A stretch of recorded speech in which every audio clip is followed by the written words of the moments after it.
Muy buenas tardes o muy buenas noches a todos ustedes, amigos del Instituto Porras. La doctora Mariela Dreyfus, profesora en la Universidad de Nueva York, en NYU, es una reconocida traductora, poeta o poetisa, que es el femenino de poeta, pero no sé por qué razón eriza tanto como si se tratase de un vocablo deshonroso, y es también un especialista en la obra de Blanca Varela, entre otros. Sus poemarios, Memorias de Electra, Morir es un arte, entre otros, y uno de próxima aparición titulado Cuaderno Músico.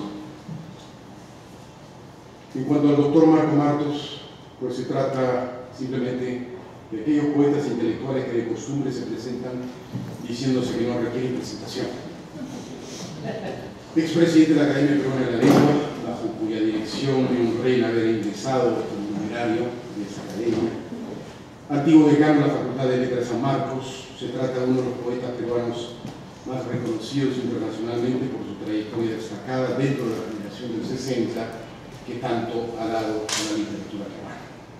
Ambos han de reflexionar ahora sobre los talleres literarios y la maestría en escritura creativa. Término escritura creativa, debo confesarle que traducción del inglés nunca ha llegado a convencerme en todo su expresión en español. Cuando tuve el gusto de dictar un curso similar en la Universidad Católica, allá en la prehistoria, lo llamé sencillamente taller de escritura, puesto que parto de la premisa que toda escritura, que no sea la del mozo apuntando la orden de nuestra cena o el garajista registrando el servicio que debe ser a nuestro automóvil, pues es siempre de algún modo, de alguna forma, escritura creativa. Pero en fin, basta de direcciones y demos un aplauso de bienvenida a nuestros dos invitados.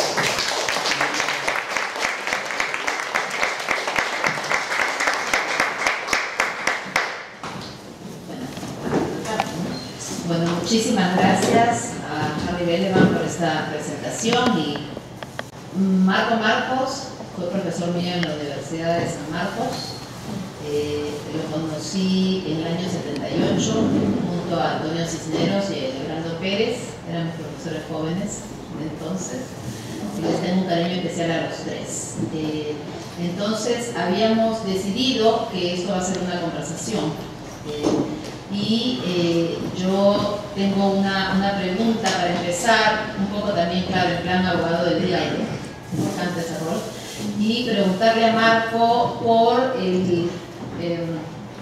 le había enviado a Marco un correo electrónico contándole que me había puesto a releer el Luón de Platón, donde encontré muy al inicio un comentario de Sócrates en el que se discute acerca de la técnica versus la inspiración, ¿no? Y en ese debate la inspiración gana la partida, por supuesto, ¿no? Luego puedo leer quizás el pasaje, que es muy bello. Y entonces esta visión idealista de la literatura ha llegado hasta el romanticismo y se mantiene todavía, ¿no? Entonces la pregunta que yo tengo es si la poesía es inspiración, ¿de qué le sirven a los elegidos personalidad creativa? Bueno, yo quiero empezar saludando a todos ustedes, al Instituto Porras, a Harry Belevan, agradeciéndole por esta oportunidad y este deseo de ustedes de venir a esta conversación entre Mariela y yo, que fui, como ya he dicho, su antiguo profesor. Pero fíjense, yo de ella recuerdo más que las clases, unas conversaciones que teníamos los días sábados en casa de una persona amiga, donde justamente lo que hacíamos era un poco de taller, sin decirlo, sin saber qué decir, personas amantes de la literatura que la miran más desde el lado de la creación y que se reúnen para conversar de literatura y para mostrarse sus poemas. Eso ocurrió en esos años precisamente que bordean el año 80 más o menos. Bueno, entonces yo empezaré pues contestando algo. Los talleres no han existido siempre, es decir, son un invento contemporáneo. Por supuesto que Homero no lleva talleres, ni los trágicos griegos, ni Shakespeare, ni Cervantes, ni ninguno de los grandes escritores que conocemos, ¿no? Para mencionar poetas, Homero no fue a talleres, tampoco Dante, ¿no? Por supuesto, ¿no? Ni Virgilio. Pero sin embargo, lo que sí ocurría es que los escritores se reunían mutuamente para mostrarse sus textos, y ese es el preludio del taller. Ese es el preludio del taller. Yo quería mostrar, porque justamente he estado viendo en este tiempo a los poetas latinos y podría extenderme un poco sobre ellos, pero tal vez no venga al caso, pero simplemente basta decir esto. Y como un ejemplo, ¿no? Horacio. Horacio fue hijo de un esclavo liberto y que hizo mucho dinero porque era un hombre de negocios y pudo tener dinero suficiente para mandar a su hijo a formarse a Atenas. Y en Atenas, uno de los que llegó fue Bruto, que acaba de estar en la conjura que mató a César. Y Bruto, por supuesto, quería seguir lo mismo, ¿no? O sea, ocupar el poder. Eran algo del espíritu republicano todavía contra el espíritu imperial que ya sumaba a través de Julio César, recientemente muerto, y de su pariente, que después fue Augusto, Octavio Augusto. Bueno, Horacio participó en una batalla, la batalla Farsalia, donde huyó, escapó, ¿no? Y bueno, fueron derrotados. Bruto y todos los suyos fueron derrotados y Augusto se afianzó en el poder. Pasaron solamente 2 años, algo así, y Horacio y otros fueron perdonados por Augusto y pudieron regresar a Roma. Y estaba en Roma, oh fortuna, se hizo amigo de Virgilio. Y Virgilio lo llevó donde Mecenas, y Mecenas lo llevó donde Augusto. Y Horacio y Mecenas fueron íntimos amigos, tanto que Mecenas le regaló una casa de campo y se dedicó a escribir. Pero estos poetas se reunían para mostrarse sus versos. Y lo mismo en toda la época del Imperio Romano, los poetas hacían como cola para tener derecho a leer sus versos y tenían la obligación de escuchar los versos de otros. Yo creo que ese es el germen del taller. Y siempre ha habido círculos de poetas, y si saltamos a Dante también. Dante tenía pues sus amigos de Lord Spinoza, y así sucesivamente. Entonces quiero decir que no es que nace de la noche a la mañana, sino que es un espíritu que se viene gestando. Ahora, por supuesto, y para que la cosa sea diálogo y no un monólogo, por supuesto que viene aquí ese problema que tú has enunciado, que está en Platón, ¿no? Inspiración o técnica. Bueno, inspiración sí la podemos llamar de distintas maneras, ¿no? Pero sin la técnica no se va muy lejos. La técnica es obligatoria para los poetas. Uno puede ser un poeta regular si tiene técnica, pero si tiene solo inspiración no va muy lejos. Es como un músico callejero comparado con un músico de conservatorio, esa es mi opinión. Y cierro esta primera intervención con una frase que no es de un poeta, sino que es de Picasso, que dice así: si la inspiración me llega, que me encuentre trabajando. Yo creo que ese es un buen resumen. Y bueno, algo que obviamente contribuye a la dinámica del taller, ¿no? Es lectura y escritura al mismo tiempo, ¿no? Es decir, yo me acuerdo de una frase tuya de esa época, de San Marquina, que era el prado ameno de la literatura, ¿no? O sea, la literatura se alimenta de la literatura y por supuesto también de otras artes. También hay lecturas recomendadas, ¿no? de otros poetas o de filósofos o acercarse a las obras de arte, etcétera, ¿no? Y está revisar la tradición hacia atrás y está leer lo actual, ¿no? Entonces, eso para mí es fundamental, digamos, ¿no? Y por ejemplo, en uno de los talleres que pretende hacer un recorrido histórico de la poesía, digamos, en español, ¿no? Lo que se nos ocurrió hacer a Lila Semborán, que es una colega mía en la maestría de escritura y a mí, fue crear un programa en el cual cada semana se leyese una tríada de autores, ¿no? El primero es un autor o un texto fundacional, y luego la manera en que 2 autores contemporáneos se relacionan con ese autor fundacional, ¿no? Y también a veces textos, como digo, porque empezamos con las jarchas, que a ti te fascinan, las jarchas mozárabes, que generalmente eran como fragmentos de un poema mayor, ¿no? Que estaban hechas en lengua mixturada, no lengua híbrida, árabe y español, a veces dentro de un poema árabe, a veces dentro de un poema hebreo, y la manera en que, por ejemplo, García Lorca dialoga con la tradición árabe en su colección Diván del Tamari, o como Miriam Moscona, que es una escritora actual de México, rescata la herencia de la lengua ladina, del sefardí, para crear así en esa lengua pasajes poéticos en un libro mayor, ¿no?, que se llama Tela de Cebolla. Entonces vamos como generando esa dinámica que te permite mirar desde el presente hacia atrás, y es muy motivadora, ¿no?, esa dinámica. Entonces, ¿tú cómo combinas las lecturas en tus talleres? ¿Qué les recomiendas leer o ver o escuchar? No sé. Bueno, fíjense, yo creo que la principal diferencia entre los talleres y una clase de literatura, pues llamadas normales, sí, ¿a qué van los jóvenes a estudiar literatura? La mayor parte van motivados para ser escritor, y en el camino los profesores son los que se encargan de desanimarlos de manera directa o indirecta o circunstancial, ¿ya? Y ese es un proceso que siempre se ve. Entonces los talleres son como una ventanita a la creación que mantienen viva ese deseo de ser autor y no necesariamente crítico. Entonces simplemente lo más importante del taller, y creo que de la maestría también, es cambiar el punto de vista. No son profesores los que se sientan a querer escribir un poema o un cuento o una novela, son escritores. Y por lo tanto, un poquito de teoría no les viene mal, pero no demasiada, porque, bueno, según una opinión que yo suscribo, pero que es muy peligrosa, seca el cerebro a los creadores. ¿Qué estoy haciendo cuando escribo un cuento? ¿Qué técnica estoy empleando? Tengo que saberlo, pero no tengo que saber. Yo tengo ahí un diccionario de narratología y me asombro de cuántos conceptos hay para cosas tan parecidas una de otra, cómo se van diferenciando. Bueno, ¿qué hago memorizando todo eso? No me sirve. No me sirve ni como profesor ni como alumno, pero sí como material de consulta.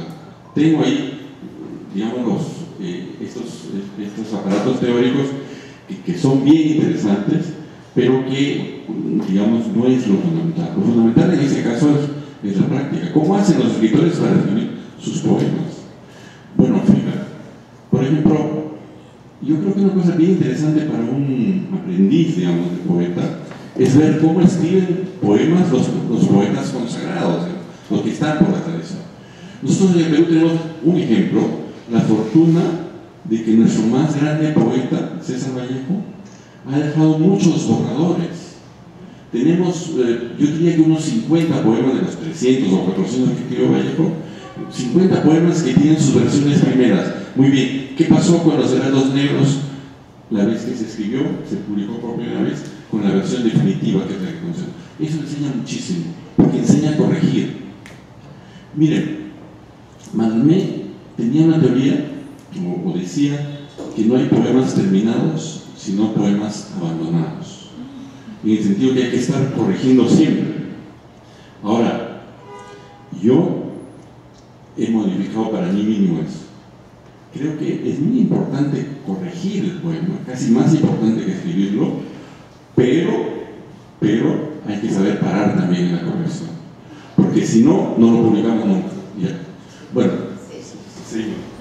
Me has hecho acordar, bueno, una de mis lectoras, porque siempre un poeta, bueno, lo sabemos, en algún momento cuando está por cerrar un libro, justamente hace circular ese material entre amigos, que son tus lectores ideales.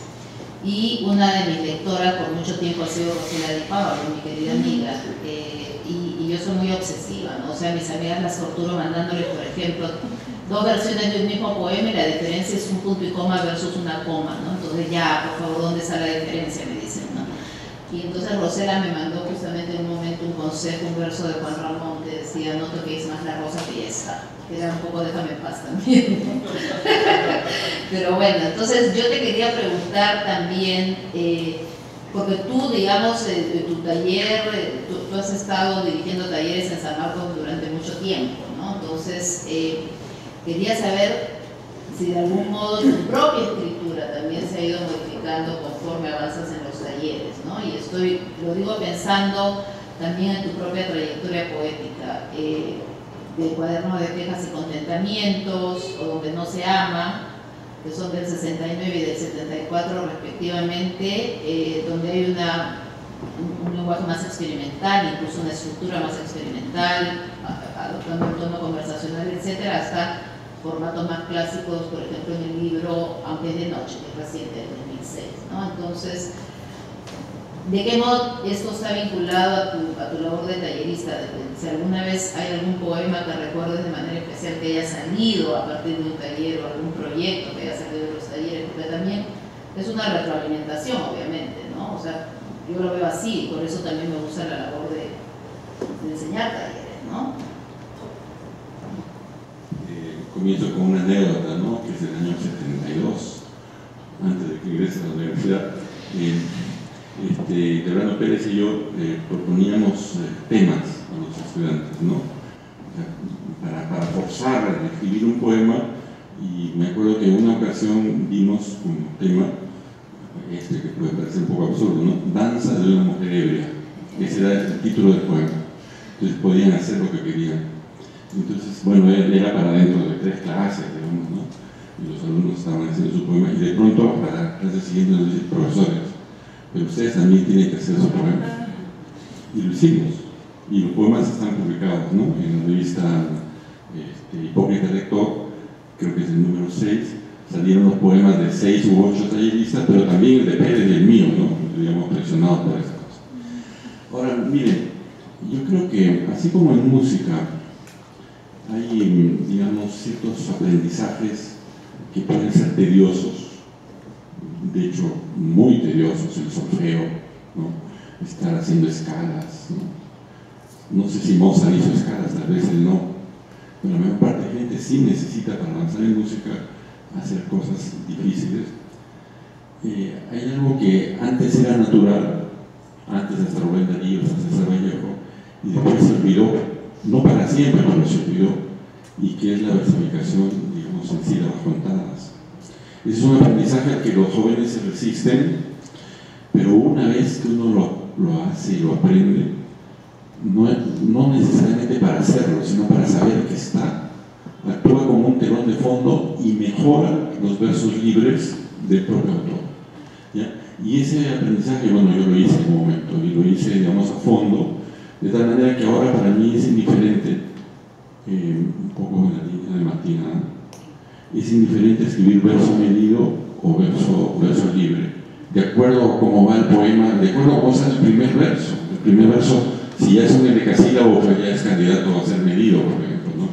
Pero además hay cosas maravillosas que uno puede aprender en contacto con otros poetas. Por ejemplo, yo aprendí esto de Francisco Bendezú, que no tiene ningún verso en su vida medido, pero que enseñó a otros poetas, por ejemplo a César Calvo, a medir versos. Él me decía que existen combinaciones silábicas en el español, algunas de las cuales vienen en el italiano, que son pues perfectas para el verso libre, aun cuando están medidas, que es la combinación 11 con 7, que es la silva. Silva significa selva en italiano. La silva, así como soneto significa sonidito, silva significa selva. Les parecía una selva porque no tenía rima, unos versos largos, otros cortos, pero por alguna razón misteriosa que en los laboratorios de fonética se puede descubrir, suena muy bien 11 con 7. Y la otra cosa que es muy importante en el verso libre como el verso medido es el lugar donde van los acentos, ¿no? Si uno aprende todas las posibilidades de acento en el verso medido, a la hora de escribir un verso libre también lo va a escribir mejor. Por ejemplo, del latín y del griego, bueno, surgen ciertas cosas que los poetas antiguos sabían. Por ejemplo, lo que se llama troqueo, que es colocar los acentos en las sílabas impares. Dime dónde vas, dime dónde vas. Suena bien porque es 1, 3, 5. Me dejas mal, me dejas mal. Uno es troqueo y el otro se llama llamo. Esto es pesado de estudiar, por supuesto.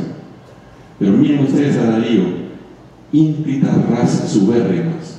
Sangre de Hispania fecunda, 14710. Bueno, pero yo no creo que la poesía sea versificación, creo que es una base para que esté allí debajo, ¿no? Y por ejemplo, las personas que estudian lingüística y aprenden fonética también tienen gran posibilidad de escribir versos porque conocen una serie de recursos como por ejemplo la literación, que lo podría resumir así: las vocales se caracterizan por el libre paso del aire, las consonantes o los sonidos consonánticos por una dificultad en ese paso del aire, pero hay algunos sonidos consonánticos que son, bueno, esto lo he inventado yo, amigos de los sonidos vocálicos. ¿Por qué? Porque se pueden prolongar, ¿no? Por ejemplo, las laterales o las vibrantes o las fricativas, es decir, las L's, las R's o las F's. Ahora escuchen esto: en el silencio solo se escuchaba un susurro de abejas que sonaba. Ese es Garcilaso. O Romualdo en su poema La Tupac Amaru: querrán matarlo y no podrán matarlo, querrán volarlo y no podrán volarlo. Ahí son las L's y las R's. O las F's y las L's en este poema de Belli: frunce el feto su frente y enarca las cejas cuando nace. Es como una jugada preciosista de un poeta. No puede estar haciendo preciosismo en cada una de las líneas, pero de cuando en cuando es como asombra, así como una maestría. Sí, justamente estaba pensando en cómo tú dialogas con la tradición en español, bueno, desde El Silbo de los Aires Amorosos, que es un verso de San Juan de la Cruz. Ya de España había usado antes un verso de San Juan de la Cruz en Las Ínsulas Extrañas, ¿no? Aunque es de noche, también viene de la mística de San Juan, ¿no? Y bueno, estuvimos en este curso que te comentaba, estuvimos leyendo Garcilaso de la Vega, la primera elegía, que es maravillosa, ¿no? Sobre todo ciertos pasajes en que te dejas llevar por esa música. Quien me dijere, dice vida mía, con que este vaya, fresco viento, andábamos cogiendo tiernas flores, ¿no?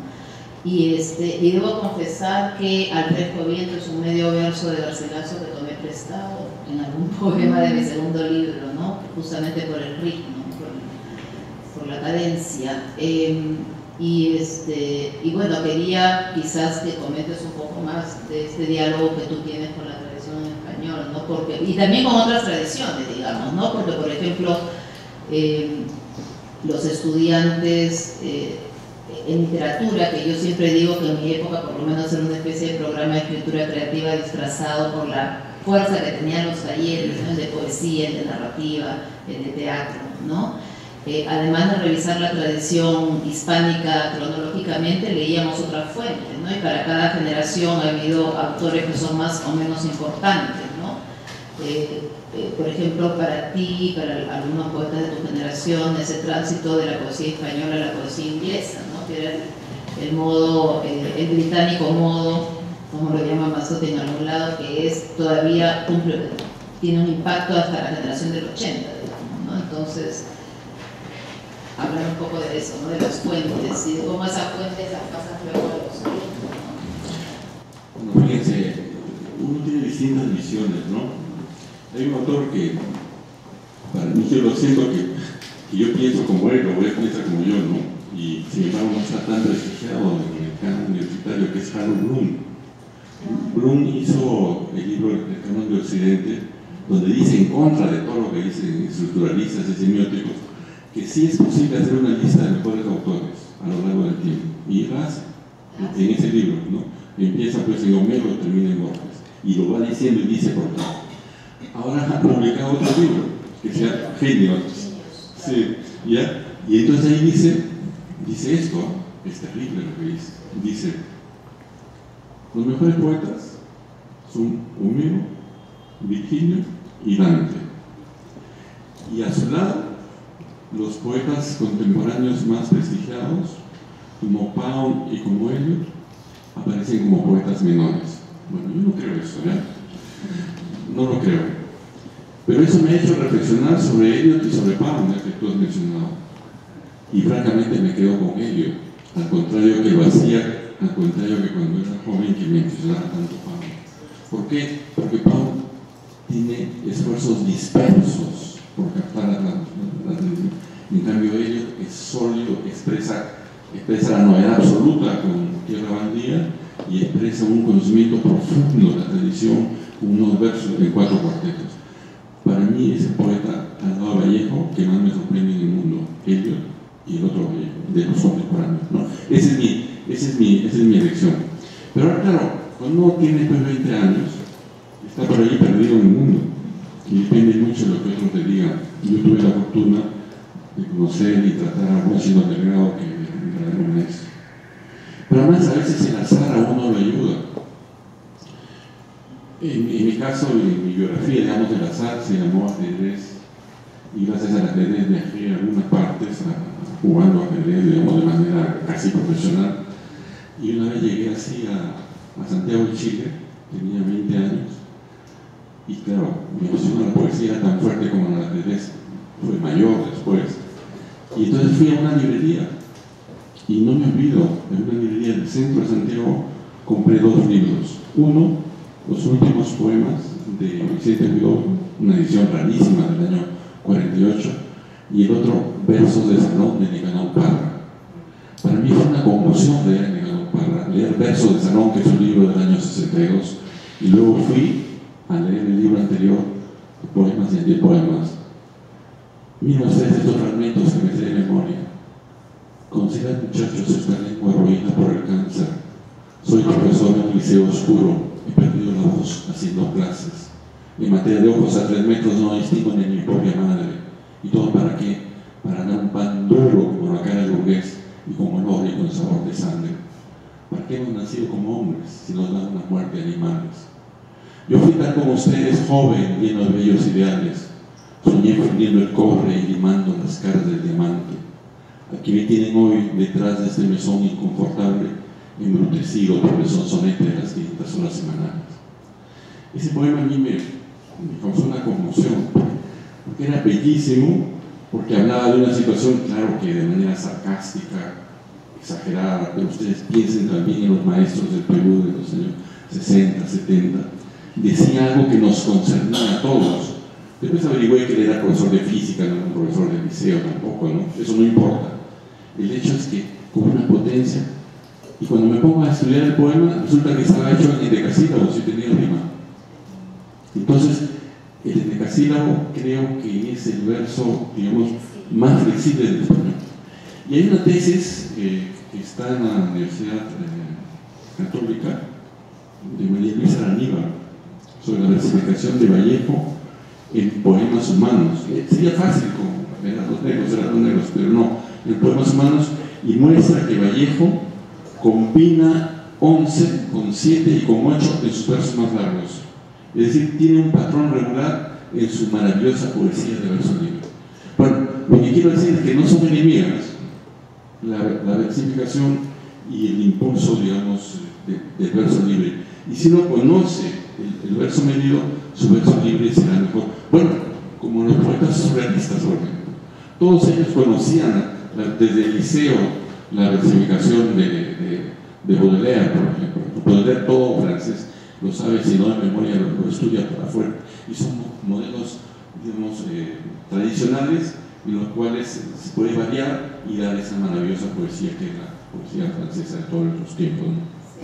Justamente, a mí me gusta mucho también Harold Bloom, lo acusan de patriarcal, literático, etcétera, pero sus ideas me parecen brillantes, ¿no? Y otra de ellas es la ansiedad de la influencia, ¿no? La idea, digamos, de base freudiana, de que el autor, un autor joven, cuando empieza a buscar su voz y quiere crear una voz fuerte, distintiva, personal, etcétera, tiene que matar simbólicamente a su antecesor, a su padre, ¿no? Y por eso es que armamos este curso de formas y técnicas de la poesía leyendo a los autores Euríadas, ¿no? Como autores contemporáneos habían revisado a los autores, digamos, fundacionales, ¿no? Entonces, volviendo a la dinámica de los talleres, a la orfebrería, o sea, cómo conducir a alguien a encontrar su propia voz, ¿no? Bueno, yo por lo menos puedo decir lo que en nuestra práctica Biblioteca de San Marcos hacemos, ¿no? Los talleres en San Marcos, por lo menos el de poesía, tiene, digamos, 3 partes, o a veces 4, pero de las cuales se hacen 2 normalmente, ¿no? En 3 horas, digamos, de taller. La primera, que se puede dar una lectura, supongamos Octavio Paz, un capítulo del Alto de la Lira. Todos vienen con el capítulo ya leído y después se discute, se conversa sobre eso, o las cartas a un joven poeta de Rilke, por ejemplo, ¿no? o textos de Vallejo, en fin, de cualquiera. Esa es una parte. Hay otra parte que le hemos añadido recién, que en realidad es cómo empezamos ahora el taller, porque nos hemos dado cuenta que un problema para los poetas jóvenes es leer sus poemas en alta voz, ¿no? Entonces la poesía tiene, digamos, un perfume de oralidad que no ha perdido. Obviamente no podemos hacer un recital de novela, de cuento, bueno, a veces, pero tiene que ser muy corto. Pero de poesía siempre se espera que el poeta lea en público, y de hecho hay esa comunicación. Bueno, y lo menos que uno puede hacer es aprender a leer. Entonces una parte del taller, la más simple, es el comienzo, digamos, como una especie de gimnasia. Pasen a leer poemas lo que quieran, pueden ser propios o ajenos. En realidad estamos ensayándonos frente a un público familiar, que son pues 20 o más, y de pronto otro día ya pueden leer entre 50 y otro día pues entre 200. Pero tiene que entrenarse, como un actor, hay que entrenarse a leer los poemas. Esa es una cosa. Y la otra cosa es el trabajo mismo del taller. El trabajo mismo del taller implica un poco o mucha modestia, muchísima modestia, porque miren, hay una característica que, bueno, es medieval, en el sentido que el texto es de cualquiera, no hay propiedad del texto. El medievo era así. El arcipreste de Ita decía: entren en mi texto y pueden cambiarlo a su guisa. Tiempo después, el conde Lucanor se molestó con un zapatero que estaba, el infante Juan Manuel se molestó con un zapatero que estaba cantando una canción suya, cambiándole la letra. Imaginen ustedes que un poema nuestro que hemos entregado para una revista sale con un nombre cambiado. Nos molestamos. Y aprovecho aquí para decir una cosa, que, bueno, es una cosa pues de un poquito de discusión, pero que nos concierne a todos. En los años 70 vino una jovencita al taller de poesía, se llamaba María Emilia Cornejo, y entonces mostraba ahí sus textos y ella aceptaba que se los cambie porque estaba en el taller. Y de hecho los poemas que se conocen de ella, muchos, no todos, han sido pues han tenido mano ajena también. ¿De quién es el poema? Pregunto. Bueno, yo pienso que es de María Emilia Cornejo. Pero de pronto surgieron 2 poetas 30 años después y dijeron que ellos eran los autores de sus poemas. Y se generó una polémica. Inclusive, Rocío Silva Antisteban nos acusó a Leonardo Pérez y a mí de permanecer silenciosos frente a esa acusación. Cosa que no fue cierto. Yo perdí un amigo por defender a María Emilia Cornejo, porque ese amigo José Rosa Rivera, que era uno de los que decía que era el autor de los poemas. Entonces, es un tema discutible. ¿El poema es del que lo corrige o del que lo hizo primero y aceptó la corrección? Obviamente creo que es el primer caso. Ahora, otra cosa son las variaciones sobre el tema. Hay un verso célebre, por ejemplo, que resulta que las personas creen, equivocándose, que es el original es de Quevedo, ¿no? Polvo seré más polvo enamorado. Dice, famoso verso de Quevedo. Bueno, pues el original es de Propercio. Aparece ya en Propercio la misma idea, tal vez con otra palabra, pero lo mismo. Entonces, ¿lo copió o no lo copió? No lo copió. En ese caso está clarísimo que hay temas que se recrean, como la idea del carpe diem, etc. Pero en este caso, se trata pues de una muchacha, una joven que murió de 21 años, que escribió un manojo de poemas que lo llevó a los talleres de poesía y que es emblemática de la poesía peruana. y 40 años o 30 años después alguien viene y dice, no, sus poemas son míos. Bueno, pero finalmente los poemas son de quien, ese empaque y esa fuerza, digamos, que tiene María Cornejo, esa no la aprendió nadie, esa no la aprendió en el taller. La muchacha mala de la historia, ese fue un título de ella. La idea de que ella fue la que trató mal al marido, etcétera, etcétera, que fingía gritos de placer, ¿no? Esa es una idea de ella. Tal vez por ahí los afeites fueron de otros. Ese es el asunto del taller. Entonces, ahora yo, a la luz de todos esos problemas, sobre todo que corretea por mi cabeza siempre, insisto en que tenemos que reconocer que el texto, por lo menos los que se presentan ahora, son de quien lo lleva, y quien acepta o no acepta la corrección que otro le hace. Eso hacemos también cuando le mostramos un poema a un amigo. Nos cambia esa palabra, bueno, no digas rutinario, diga habitual, bueno, si lo hago, ya. Bueno, justamente has hablado de cómo en la dinámica del taller el poema pasa a ser de todo, ¿no? Y a mí me gusta mucho la idea de que sea circular, porque nosotros también somos en el fondo un tallerista más, ¿no? Entonces hay el tema de la autoría, de que tienes que distanciarte de determinada manera, pero también cómo se maneja el tema digamos, del ego, ¿no? O sea, hasta qué punto la humildad es un requisito necesario para entrar en esa dinámica, ¿no? Y cómo se maneja. Bueno, sí, miren, claro, los poetas tienen egos poderosos, ¿no? Pero tal vez todos los seres humanos, ¿no? Que pasa que a los poetas se les ve más. Ahora una pelea entre pintores es por el mercado, ¿no? No sé, de músicos, pero de poetas, por una gloria pues, que siempre es efímera, ¿no? Entonces, a mí me gusta la idea de que el poeta es un artesano, un orífice de la palabra, ¿no? Y que finalmente, no sé si sea cierto o no, pero creo, cuando uno acierta, y uno con cierta experiencia puede saber en qué momento ha acertado, hay unos pocos momentos que un poeta acierta así 100% y él lo sabe, no necesita que nadie se lo diga, tiene que agradecer. En realidad, esta idea es la que yo suscribo, ¿no? Es la lengua la que habla para nosotros, es el genio de la lengua, esa cosa tan difícil de definir, que de pronto se aposenta ahí como el Espíritu Santo y hace que alguien diga una genialidad, ¿no? Como, no sé, Vallejo, mismo en las claras orejas de mi burro peruano del Perú, perdona la tristeza. El otro día estaba conversando con un pariente de un estudioso joven que se llama Valentino Iannuzzi. Valentino Iannuzzi es una universidad católica, ahora es profesor en una universidad en Londres, y es, junto con un autor inglés, traductor de Vallejo al inglés, y con obra completa. Entonces yo estaba hablando con su tío, que es mi amigo, digamos, ¿no? Y entonces le decía que lo más difícil es traducir a Vallejo, porque hay frases hechas que son peruanas, que son muy, ese por ejemplo del domingo en las orejas de mi burro peruano en Perú es difícil, pero no es tanto. Pero ¿qué habrá querido decir Vallejo cuando dijo esto? ¿Y cómo se traducirá en inglés?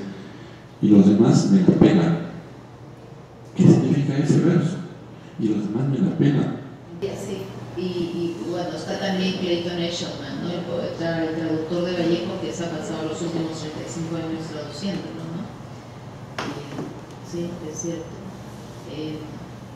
Y entonces, Marco, también es esto, justamente, cómo motivas los temas, ¿no? Los elementos gatillantes que se utilizan para motivar la escritura de un poema. Luego de la lectura de un texto, que puede ser un ensayo, puede ser a lo mejor algo de filosofía, ¿no? ¿Qué otros, de qué otros recursos te vale? Por ejemplo, a mí me gusta mucho trabajar, como asignación, para asignar un poema, me gusta mucho trabajar en la correspondencia de las artes, ¿no? Entonces pienso en ciertas piezas musicales que me parece que motivan, desde el jazz hasta, qué sé yo, quizás alguna pieza clásica. Me gusta también mucho trabajar con la poesía plástica, ¿no? Con cuadros, el arte contemporáneo clásico como punto de partida del poema, ¿no? Entonces, eso, ¿qué otras técnicas? Bueno, ustedes saben que el mundo ahora pues es audiovisual, ¿no? Y entonces, de todas maneras, la poesía es una cosa pues muy antigua y solamente verbal, pero al revés de lo que se creía pues en los años 60, que la imagen iba a terminar con la escritura, ahora colabora mucho. Entonces, una forma de auxiliarse, por ejemplo, en los salones de clase, es pasar videos. Hemos pasado, junto con Julio Fabián, que está aquí presente, hemos pasado videos, por ejemplo, de Parra, un par de... en YouTube está Parra, ¿no? Hay 10, no sé cuántos, ¿sabes? Pero coge cualquiera y siempre es interesante porque no es Parra pues sentado en su escritorio, sino es Parra dando un recital, respondiendo a la gente. También pasamos uno de Antonio Cisneros, excelente, de Chile. O sea, Antonio Cisneros tenía pues una capacidad de identificación con el público y claro, pero él sonriendo decía, yo ya sé cuáles son mis poemas que pegan más y discúlpeme que lea los mismos, pero estos son, ¿no? Y volvía, y en efecto, ¿no? Ese poema, por ejemplo, de hacer amor, para hacer amor, ¿no? Es un poema pues, como dicen, de cajón, pero tampoco hay que pensar que se repite, ¿sí? porque el público es diferente y entonces eso me parece un factor importante. Pero otra cosa que hacemos, desgraciadamente no lo podemos hacer cada semana, ojalá se lo hacer cada semana, es invitar por lo menos 2 veces en el transcurso del semestre a algún poeta consagrado y que esté viva en Lima o que esté de paso. Miren, por ejemplo, en una ocasión, hace 2 años, preparamos a los estudiantes sobre Carlos Germán Belli. Preparamos quiere decir que enseñamos, porque eso hay que enseñamos en clase cómo se hace una sextina, ¿no? Paso por paso cómo se hace una sextina, que es la cosa más difícil. Resultado, claro, algunos hacían pues una partecita de la sextina, pero 3 personas terminaron su sextina. O sea, de 20, 3 hicieron una sextina completita. Y cuando invitamos a Betty, que fue el último día del año, digamos el 10 de diciembre, nos cambiamos de salón porque había tal cantidad de gente que no entraban en el salón habitual del taller, que donde entran 20, 30 personas, y nos pasamos a otro donde entran 100 personas, al auditorio. Entonces ahí llegó Carlos Germán Belli. Y créanme que a Belli se le salían las lágrimas de emoción. No se le salieron, estaban a punto, esa cosa, los ojos vidriosos que un director de cine puede observar, ¿no? Y los alumnos estaban conmovidos. Es decir, ¿cuántas veces un peruano puede ver a Belli, que es un poeta pues mayor, ¿no? Tal vez una vez en su vida, tal vez nunca, ¿no? Créanme que esa cosa tan simple, tan primitiva, tan un poco religiosa, bueno, yo mismo lo he sentido algunas veces, viendo a algunos poetas. Yo tuve la fortuna de ver a Neruda cuando vino a Lima, y tuve la fortuna de ver a Borges y de darle la mano, y de ver a Ungaretti, que para mí fue el poeta que más me impresionó, de esos grandes que uno una vez ve por casualidad, digamos. Me falta uno. Una vez vi a Octavio Paz, siendo ya premio Nobel, y conversé un ratito con él en París. Y uno está tan emocionado que no sabe qué decirle, ¿no? Bueno.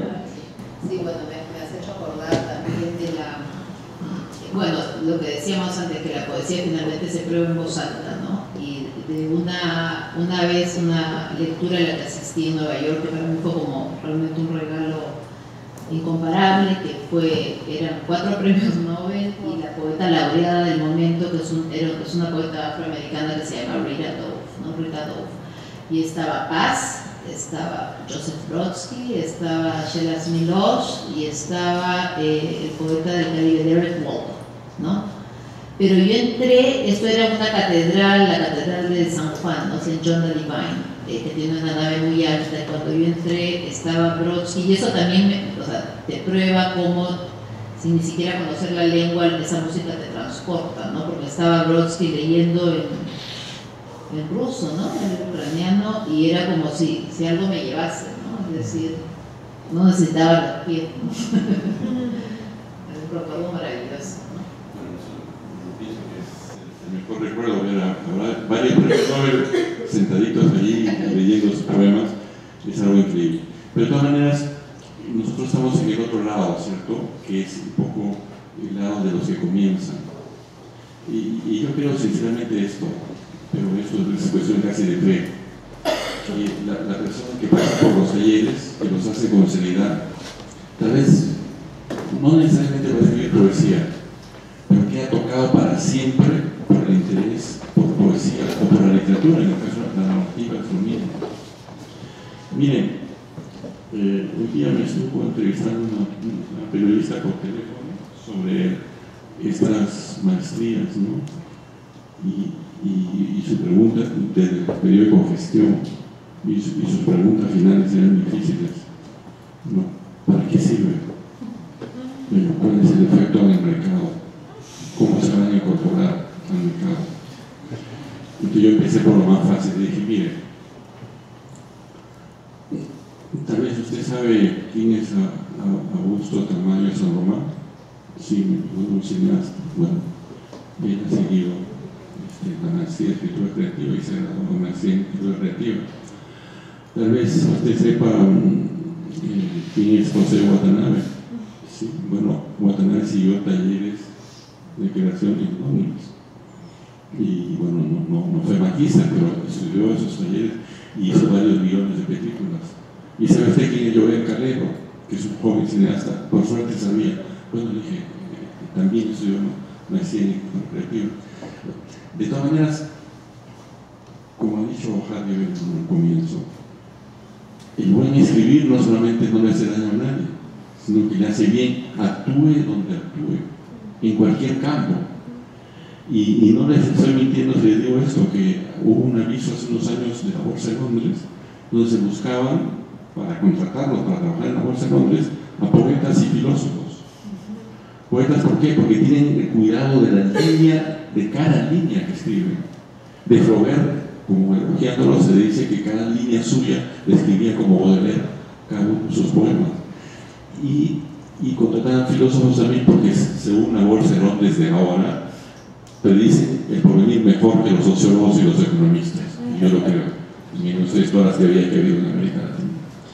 Bueno, una cosa interesante sería, y eso te lo pregunto, sería que digas un poco qué matiz especial tienen los talleres en Estados Unidos. Porque yo sé un poquito de lo que pasa en El Paso o de lo que pasa en Colombia, pero has dicho un poco de tu propia experiencia, pero ¿qué matices tienen estos talleres en distintos lugares de los Estados Unidos? Sí. Bueno, como tú has dicho, hay esta maestría de escritura creativa en El Paso, en Texas, ¿no? Que es zona de frontera, que es una maestría totalmente bilingüe desde el comienzo, que me parece muy interesante también como propuesta. Los estudiantes ingresan y leen y escriben indistintamente en inglés o en español, y todos toman los mismos cursos, hacen los mismos ejercicios de escritura, etcétera, etcétera, ¿no? Y finalmente, bueno, eligen en qué lengua escribir el proyecto final, ¿no? Y tenemos varios peruanos que han pasado por esa maestría, ¿no? Miguel Ildefonso, Jaime Urco, ¿quién más? No me acuerdo quién más, pero son varios. Por Guillén, claro, que está grabándose. Sí. Sí, entonces lo interesante es que la maestría de escritura creativa de NYU es exclusivamente en español, ¿no? Y que fue hecha un poco a partir de la tradición que hay en los Estados Unidos de crear, de tener maestrías de escritura creativa, ¿no? Que como tú dices llevan o a una carrera literaria tipo Carver, que tú me citabas en el correo, ¿no? Raymond Carver, por ejemplo, que pasó por las maestrías, o a distintos campos de la escritura, no necesariamente poética, ¿no? O sea, por nuestra maestría han pasado cineastas, justamente, ¿no? Matías Piñero, que es un excelente cineasta argentino, que lo que hace es trabajar obras de Shakespeare contemporáneamente, ¿no? En contexto contemporáneo. Entonces él trabajó traduciendo sonetos de Shakespeare, por ejemplo, etc. Entonces es la nuestra es la primera maestría en español, ¿no? Y eso lo permite, por supuesto, el hecho de estar en Nueva York, que es un centro importante donde el español es una lengua fundamental, ¿no? Que comparte, tiene mucho espacio de difusión. Hay varias editoriales que se han creado recientemente que están publicando autores en español, ¿no? Y hay una escritora chilena que se llama Soledad Marambio, que publicó justamente un artículo hablando de cómo ha crecido digamos, los espacios de lectura de poesía y de literatura en español, y al mismo tiempo las editoriales que se van gestando, ¿no? A mí lo que me parece muy importante también es que Nueva York siempre ha sido un lugar de tránsito. Si te quedas, ves pasar amigos que estuvieron y no vuelven, ¿no? O sea, siempre hay, es un lugar de pasaje. Además de ser, bueno, una lengua, un lugar donde se hablan realmente casi todas las lenguas, ¿no? Es un lugar así fabélico, realmente por definición. Pero en la maestría en concreto, lo que yo veo que es muy, muy rico es cómo convergen escritores de todos los ámbitos de la lengua hispana, ¿no? Y cómo justamente en los talleres, que para mí es muy importante, es que se genera ese sentido de comunidad, ¿no? Y que el taller, que dura 2 o 3 horas, es en realidad el punto de partida, porque ellos continúan haciendo esa labor, reuniéndose entre ellos, etc.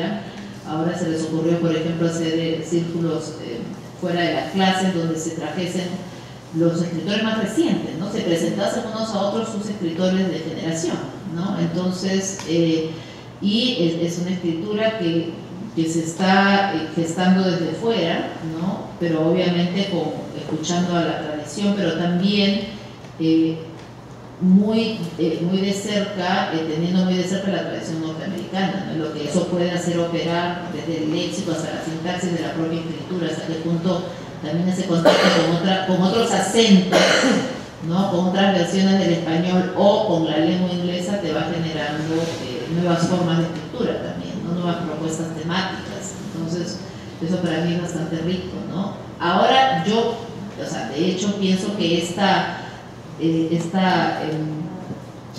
el hecho de que existan estas maestrías en español es algo que se va a ir expandiendo, sobre todo en los Estados Unidos, ¿no? Iowa, que es una universidad que tiene una gran tradición en el programa de inglés, creó una maestría de escritura, ¿no? Y la directora es una mujer también, una poeta española que se llama Ana Merino. Y ella, por ejemplo, ha trabajado mucho el cómic, ¿no? Entonces le ha puesto un componente visual importante a la maestría, ¿no? Y me imagino que irán surgiendo distintas vertientes, ¿no? Pero que yo veo siendo la población hispanohablante en Estados Unidos ahora es la minoría más grande, ¿no? Incluso mayor que la afroamericana, ¿no? La afroamericana. Entonces siento que esto tiende a expandirse, ¿no? Y que en cualquier caso vuelvan o no los estudiantes. Yo digo en broma un poco que alguna vez inmigración nos va a pasar la factura, porque los estudiantes se quedan tan fascinados por Nueva York que después de 2 años ya no se quieren ir y buscan modos de quedarse, ¿no? Pero al margen de esa sobrepoblación que podría amenazar, yo pienso que siempre es muy bueno porque es como vertiginoso el modo en que se escribe, se trabaja, se tallerea, como dicen algunos estudiantes en esos 2 años, ¿no? Es intensísimo, ¿no? Y es un laboratorio, ¿no? Así de trabajo con el lenguaje, así de alquimia verbal, impresionantemente favorable para la escritura, para la forja de la voz, ¿no? Nos damos la palabra a ustedes. Quería hacer una pregunta. ¿Qué licencias puede tomarse un escritor? Digamos, ¿cómo medir esa línea de hasta aquí tomo la licencia o hasta aquí sigo la norma? ¿Cómo uno puede más o menos medir ese peso porcentual, si lo podemos llamar de alguna manera? Difícil, ¿no? Porque, claro, en principio... Claro, disculpa, ¿no? Sí. Porque uno, o Sí. sea, conversábamos el otro día con Sí. Alberto Gómez Font, que vino para el encuentro de Ascot. Sí. Él decía que para romper una regla hay que conocer la regla. Claro. Pero uno puede conocer la regla, Sí. rompe la regla, pero al final uno no explica la regla y explica por qué rompe la regla. Y simplemente uno puede tener el conocimiento, pero es al final el lector el que, como usted bien dijo, es el dueño del texto. Entonces, al final el lector le dice, este está loco, o le parece una genialidad, ¿no? Sí. Bueno, es que la poesía se mueve en un equilibrio muy delicado, ¿no? En términos del tono, de la dicción, del lenguaje, del ritmo, o sea, por ejemplo, y esas son cosas que se ven en el taller, que yo puntualizo en el taller, porque yo enseño a chicos del pregrado, ¿no? que toman cursos de español, hay un minor, que es como una segunda especialización en escritura creativa en español para chicos que están haciendo el bachillerato, y luego está la maestría, que es todo en español, ¿no? Pero, por ejemplo, cosas tan simples como, y eso es algo que justamente se va logrando en el trabajo del taller, en que desestructura, como tú dices, porque hay esa vocación de experimentar, pero al final de cuentas tiene que haber una cierta armonía en ese texto, ¿no? Entonces, por ejemplo, un equilibrio en términos de los sonidos, que a mí siempre me obsesiona, ¿no? Porque a mí me gusta mucho la aliteración que citó Marco Martos, ¿no? Me gusta ese juego de sonidos similares.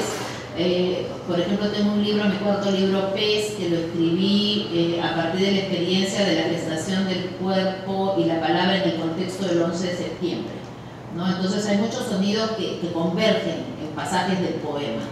Entonces, por ejemplo, un tema que a mí me obsesiona y que es importantísimo justamente para ver cómo mantienes el ritmo del poema y el sonido, ¿no? Es dónde está el límite entre la aliteración y la cacofonía. O sea, si avanzas un poquito más intentando los sonidos, te sale algo que ya derrapó, ¿no? Entonces yo creo que justamente los talleres, aparte del trabajo continuo, porque hay muchos borradores que trabajar, son este tipo de cosas que las miras más de cerca.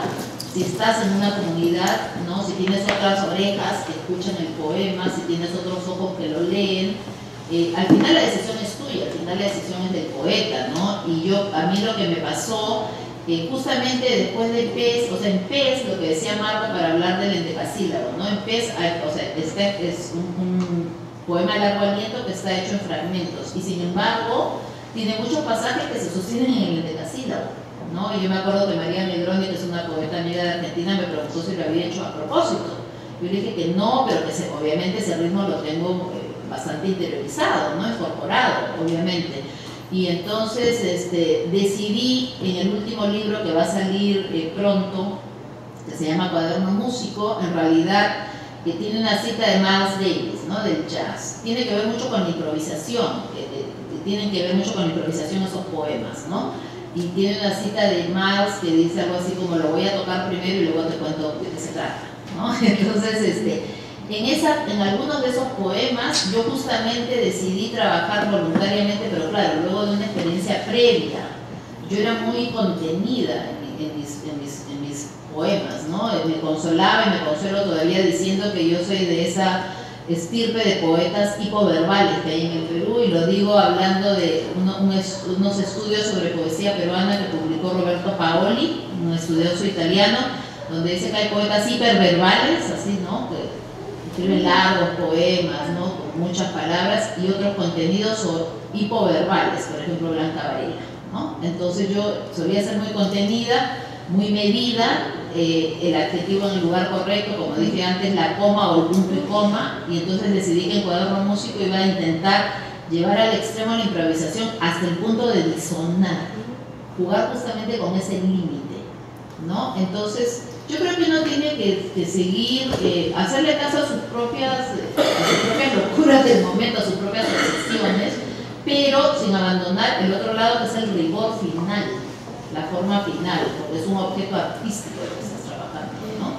Pero la experimentación, o sea, adelante, ¿no? Sí. Bueno, yo imagino... A ver, ¿tú quieres decir algo? No, yo decía que después de la palabra Rita Gay. Bueno, yo me imagino que en un taller de creatividad es algo grupal. O sea, yo creo que se debe formar una dinámica de grupo, una dinámica individual tal de que lo que uno dice o lee me alimenta a mí, o sea, abre mi espíritu. Entonces, se forma como un circuito, se retroalimenta uno de creatividad, ¿no? O sea, un taller verdaderamente es algo de grupo, no es algo netamente individual, no depende de todos los participantes, ¿no? Debe ser, ¿no? Sí, pero es una dialéctica entre lo individual y el colectivo, porque también estás en un grupo, pero estás confrontando tu propia voz, o estás mostrando tu propia voz, ¿no? Totalmente, pero Exacto. alimenta. Por supuesto, totalmente. O sea, a mí, como digo, o sea, la forma del círculo yo la aplico a la clase misma. O sea, realmente la clase a mí me gusta hacerla en redondo, para que se vean las caras unos a otros, se vean la boca, pues unos se escuchan mejor unos a otros, definitivamente. Y ahí por eso decía antes que está o sea, dejar en la puerta el ego, ¿no? Porque realmente entras en una dinámica en la que también te pueden deshacer tu texto, ¿no? Y ahí depende, tú decides al final. Yo creo que la idea sí. es que me saquen texto, ¿no? Sino la idea más bien que me saquen, bueno, claro, por supuesto, por supuesto. Todo el mundo estaría conmigo. No, claro, pero yo creo que también, pero yo creo que hay que aprender, que es una cosa que yo digo, hay que aprender a desprenderse de ciertas partes del texto también, ¿no? O sea, estoy pensando, por ejemplo, en La Tierra Baldía de T.S. Eliot, ¿no? Eliot se lo dio a Pam, ese libro, y Pam se lo devolvió con tachones en rojo de 2/3 del libro, ¿no? Sin añadir una palabra, simplemente tachando lo que sobraba, ¿no? Entonces, esa labor, o sea, cuesta muchísimo para alguien que presenta un poema, un problema, si es un problema el poema, desprenderse de ciertos versos, son tus versos, es tu adjetivo.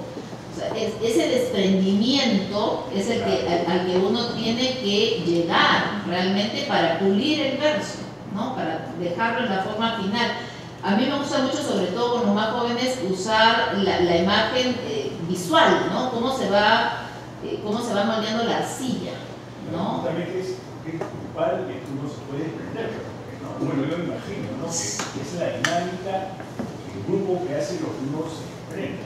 Exactamente, claro. Y bueno, lo que iba a decir es que al final Eliot le dedica a Pam el libro, le pone el mejor artesano, ¿no? El Miguel Fabro, que fue el que le borró, o sea, la prueba que existe de mucho rojo de parte de Pam del libro, ¿no? Y es una de las obras maestras de la poesía del siglo XX, ¿no? Con todo lo borrado, digamos. Sí. ¿Alguien más iba a preguntar? Sí. Bueno, yo llevé la primera versión de la maestría de escritura creativa, sí. Y en verdad a mí me parece que los cambios que han hecho, ¿no? Bajo la dirección del poeta Marco Marcos es lo mejor. Yo aprendí en realidad muchísimo del taller de narrativa que llevé con el escritor Edgardo Rivera Martínez, que me hizo tener mucha conciencia del lenguaje, cosa que yo no es que no había encontrado en el taller de poesía, sino que me hizo ver la lengua de una manera diferente, ¿no? Y fue en realidad muy enriquecedor, y creo que todas las personas que estén interesadas en llevar la maestría van a poder no solo recoger todos los aciertos muy bacanes y muy importantes que hubieron en la primera versión, sino también enriquecerse con esta oportunidad que está ofreciendo la maestría de poder trabajar en otros campos, ¿no? A mí me hubiera encantado llevar un taller de guión y tener como compañero a Augusto, como compañero a Joel, que son unos grandes cineastas, o haber también tenido la oportunidad de continuar con Paco Tumi, que se acaba de graduar, que también fue compañero mío en el taller de narrativa, ¿no? Eso hubiera sido una experiencia que creo que me hubiera enriquecido muchísimo más. Entonces, sí creo que es un gran acierto también y una muy buena opción para las personas que estén interesadas, ¿no? En continuar en la profesionalización, digamos, de su escritura, ¿no? Sí. Sí, bueno, nosotros por estar allá también tenemos talleres de traducción literaria, ¿no? Pero visto como una recreación del texto, ¿no? De la lengua de partida a la lengua de llegada, en realidad la traducción como una reescritura, ¿no? Claro, o sea, en poesía cada palabra tiene un peso tremendo, ¿no? Y justamente en esa economía, en esa condensación de los sentidos está la magia de la poesía, ¿no? Entonces hay que ver, en la lectura en voz alta también se prueba qué es lo que no debería estar, qué es lo que está de más, ¿no? Para llegar a la esencia. Para personas como ustedes es más. Sí, pero yo quería decir otra cosa, ¿no? A propósito de lo que usted dice. Bueno, eso es como, así como las palabras son como un iceberg, ¿no? Y tienen muchos significados ocultos. En realidad, ser profesor en San Marcos tiene muchos lados positivos, digamos, que celebramos, pero también es una carga, es una cosa muy pesada. Uno tiene que luchar contra muchas, digamos, adversidades, y también contra personas que se oponen a lo que uno quiere hacer. Y yo recuerdo, eso es un recuerdo muy antiguo, la vez que pusimos los talleres de poesía en San Marcos, la primera vez, que fue en el 71 más o menos, 72, fue en medio de un combate verbal, en claustros plenos, porque había profesores que se oponían, que pensaban que la literatura se viene a estudiar y no a hacer en la universidad, porque cada uno escribe, etc. ¿No? Y bueno, teníamos que luchar con eso. Ahora nos ha pasado lo mismo, con la diferencia que los adversarios no daban la cara, simplemente han boicoteado esa maestría, y por años. Y bueno, pues yo me he empeñado casi como, es decir, por lo menos en mi penúltima batalla, ganarla, ¿no? Y de hecho, pues con la ayuda de 2 o 3 personas, pero hay que estar siguiendo el papelito, como se dice, ¿dónde está? ¿Dónde está? Porque el simple hecho de cambiar el programa de la maestría determina todo un trámite y una oposición, y se perdió y estaba en tal cajón, nadie sabe dónde está el papel. Lo hacen deliberadamente, no es azar, lo hacen deliberadamente. Gente que, bueno, gozan causando daño a los demás. Yo no soy novelista, pero si escribiera una novela sería sobre San Marcos. Y el título es fabuloso, La Casa de la Envidia.